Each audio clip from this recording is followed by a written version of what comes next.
नमस्कार साथियों, हिंदी स्टेनो बढ़ोत वाले चैनल में आपका हार्दिक स्वागत है। आज की डिक्टेशन रामधारी गुप्ता खंड 2 से प्रतिलेखन संख्या 83 90 वर्ड पर मिनट की स्पीड से होगी। तो आइए शुरू करते हैं। डिक्टेशन शुरू होगी 5 सेकंड बाद।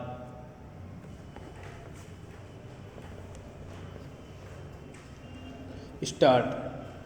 महोदय, भगवान बुद्ध ने अपने शील में इन सभी गुणों पर यथोचित बल दिया है और व्यवहार की दृष्टि से उनका विवेचन किया है। बुद्ध जयंती समारोह द्वारा संसार के राष्ट्रों को सुख तथा शांति देने वाले भगवान के संदेश को स्मरण करने और उसका चिंतन करने का जो अवसर मिला है, मैं समझता हूँ कि यह मानव जाति का सौभाग्य है। मेरी यह धारणा है कि निजी सुख और शांति के हित में मानव उस संदेश की ओर अधिकाधिक ध्यान देगा। यह प्रसन्नता की बात है कि कई एक राष्ट्रों ने पंचशील के सिद्धांतों को स्वीकार कर लिया है।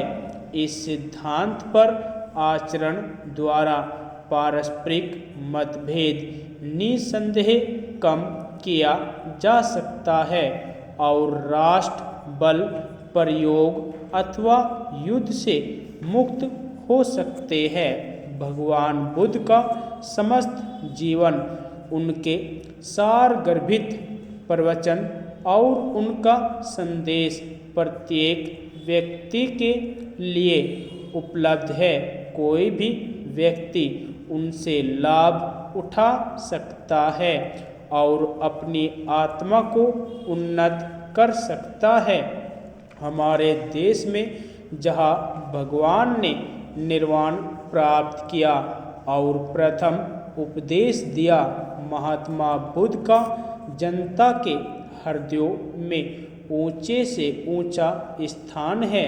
प्राचीन परंपरा के अनुसार भारत के लोगों ने उन्हें कालांतर में ईश्वरीय अवतार का पद दिया था और इस देश से बौद्ध मत के लुप्त हो जाने के बाद भी विष्णु के रूप में उनकी पूजा बराबर होती रही।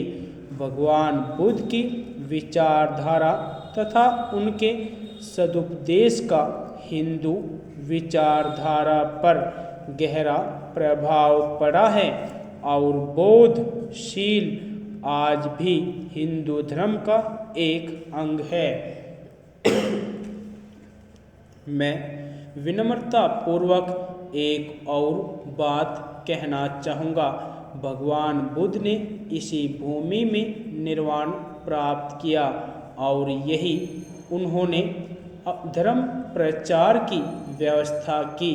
सदियों तक इस देश की अधिकांश जनता बौद्ध मत की अनुयायी रही और यहाँ के प्रतापी नरेशों और धर्मरत भिक्षुओं के अध्यवसाय से बौद्ध मत का अनेक देश देशांतरों में प्रसार हुआ, किंतु संयोग से अथवा कुछ ऐतिहासिक कारणों से बौद्ध मत प्राय भारत से लुप्त हो गया।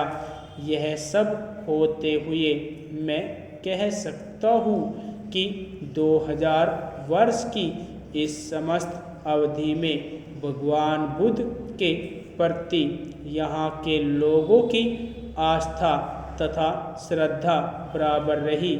विश्व के इतिहास में शायद और कोई ऐसा उदाहरण नहीं मिलेगा।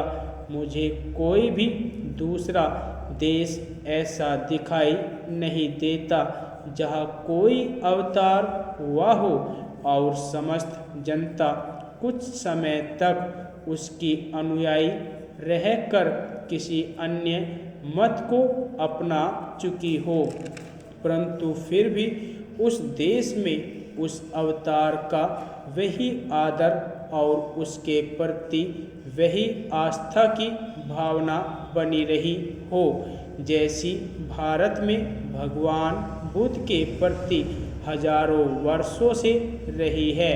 हो सकता है कि यह सहिष्णुता और यह उदारता इस देश को स्वयं भगवान बुद्ध की ही देन हो। इस समय मानव एक संध्याकालीन समय से होकर गुजर रहा है। भौतिक विज्ञान एक पराकाष्ठा तक पहुंच चुका है।